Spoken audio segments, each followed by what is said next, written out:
अरे, आलात तुम्ही? हे दृश्य आजकाल सगळीकडेच बघायला मिळतंय. कोणाचं आजूबाजूला लक्षच नसतं.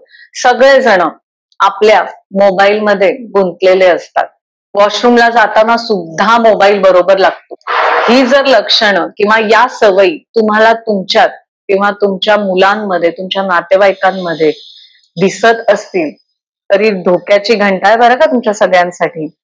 मोबाईल, टेक्नॉलॉजी ही काळाची गरज आहे. त्यामुळे तिचा वापर केलाच पाहिजे. पण आपला कंट्रोल तिच्या हाती न देता तिचा कंट्रोल आपल्या हाती राहिला पाहिजे. त्या एवढ्या प्रस्तावनेनंतर तुमच्या लक्षात आलंच असेल की आजच्या व्हिडिओचा काय विषय आहे ते.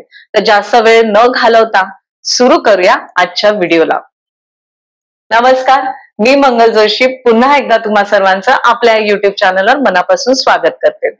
हल्ली एक दृश्य सगळीकडेच पाहायला मिळतं. जेवताना सुद्धा सगळ्यांचे मोबाईल टेबलावर ठेवलेले असतात. एकतर आपण टेबलावर जेवायला बसतो, मांडी घालून खाली जेवायला बसण्यामागे अनेक कारणं आहेत. या विषयावर पण मी नक्कीच तुमच्यासाठी लवकरच व्हिडिओ घेऊन येणार आहे. आजचा विषय आहे मोबाईल. आपण त्या मोबाईलच्या इतके आहारी गेलो आहोत की जेवताना, खाताना, लोकांशी बोलताना सुद्धा, आपण इंटरॅक्ट करताना सुद्धा अर्धा वेळ तर आपलं लक्ष त्या मोबाईलमध्ये असतं किंवा तो मोबाईल हातात ठेवूनच आपण बोलतो.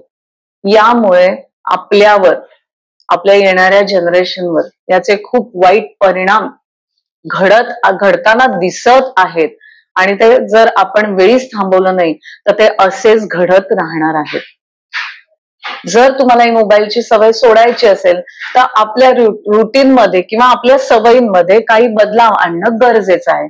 जसं की जेव्हा आपल्याला आपली मुलं काही विचारतात, प्रश्न विचारतात किंवा आपल्याशी ते बोलत असतात, तेव्हा आपण मात्र मोबाईल हातात घेऊन त्यांच्याकडे न बघता कंटिन्युअसली बोलत असतो. अगदीच इरिटेट झालं की त्यालाही सांगतो की जा रे, गुगलवर शोध मिळेल. का? जर तुम्हीच स्वतःवर कंट्रोल नाही ठेवू शकलात तर उद्या कुठच्या हक्काने तुम्ही मुलांना त्यांच्या याच चुकांवर बोलणार? बरेचदा एखादी स्त्री जेवण करत असताना सुद्धा तिच्या हातात मोबाईल असतो.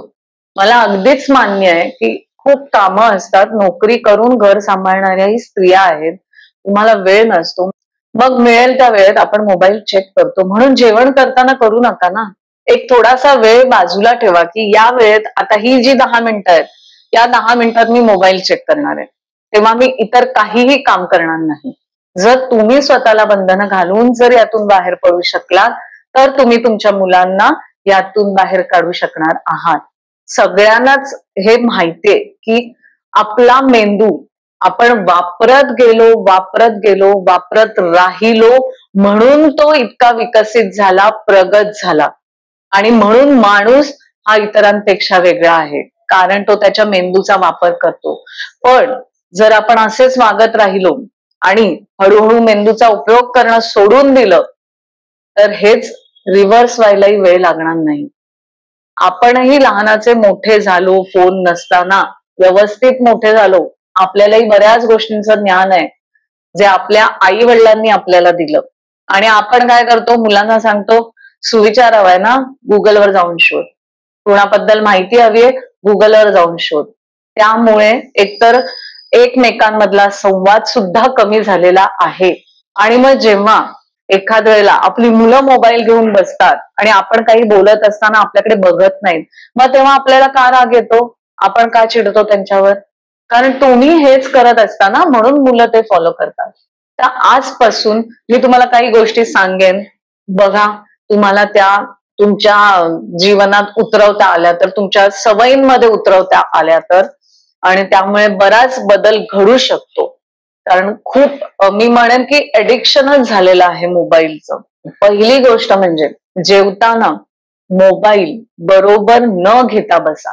जर तुम्ही डायनिंग टेबलावर, किचन मध्ये जेवायला बसता तर मोबाईल बाहेर किंवा बेडरूम मध्ये ठेवा. थोडा वेळ तो एरोप्लेन मोडवर टाकलात तरी चालेल, जेणेकरून कोणाचाच डिस्टर्बन्स नाही, मेसेज वाजणार नाही, तुम्हाला ते बघावेसे वाटणार नाही, कोणाचा कॉल येणार नाही. आपण काय 4-4 तास जेवत नाही ना, अर्ध्या पाऊण तासाचाच प्रश्न आहे. तो एक फॅमिली टाइम असतो.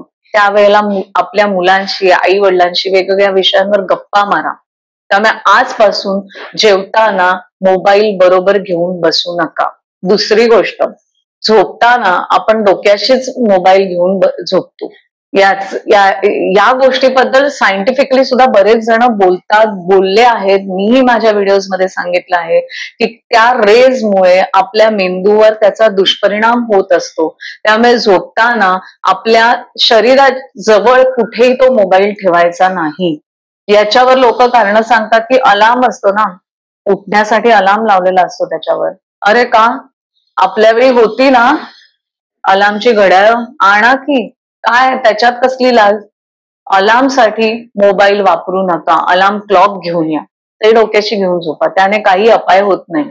आणि मोबाईल जर तुम्ही बेडरूम मध्ये झोपताय, मोबाईल लिव्हिंग रूम हॉल मध्ये ठेवा, जेणेकरून उठल्या तुम्ही त्या मोबाईलचं दर्शन करणार नाही. रात्री वायफाय बंद करून ठेवा, मोबाईल नेटवर्क बंद करा, म्हणजे रात्री अपरात्री येणारे मेसेज आपल्याला डिस्टर्ब करत नाहीत आणि आपल्याला तो मोबाईल सारखा बघावा असं वाटत नाही. मी स्विच ऑफ करा असं म्हणणार नाही, कारण इमर्जन्सीसाठी कधी कोणाला आपली गरज पडू शकते. त्यामुळे मोबाईल पण दुसऱ्या रूम मध्ये लांब ठेवा. तिसरी गोष्ट, आपण जेव्हा बाहेर जातो, प्रत्येक ठिकाणी प्रत्येक वेळी सगळेजण घरातले एकत्र असले तरी सगळेजण मोबाईल कॅरी करतात. जर तुम्ही एकत्र बाहेर जाताय, एकानेच मोबाईल कॅरी करा, बाकी सर्वांनी गाडीत ठेवा, बॅगेत भरून वगैरे, किंवा बाकीच्यांनी घरी ठेवा. काय हरकत आहे? मोबाईलचा जितका वापर तुम्ही कमी कराल, शारीरिक तसंच मानसिक दृष्ट्या ते आपल्यासाठी चांगलं आहे. त्यामुळे माझी कळकळीची विनंती आहे की जेवढं तुम्हाला मोबाईलचा वापर कमी करता येईल, प्लीज वापर करण्याचा टाळा. ह्याच्यावर सुद्धा लोक सांगतात की आमचा बिझनेसच आहे मोबाईलवरनं करण्याचा. एक वेळ ठरवा ना की दिवसातले मी इतके तास काम करीन त्याच्यावर. त्याच्यामुळे आपल्या दृष्टीला सुद्धा अपाय होत असतो. त्याच्या रेजनी आपल्या बोन्सवर सुद्धा दुष्परिणाम होत असतो. त्यामुळे शक्य तितका मोबाईलचा वापर कमी करा आणि शक्यतो जेवताना, झोपताना, झोपून उठल्यावर तरी ऍटलिस्ट मोबाईल हाताळणं टाळा.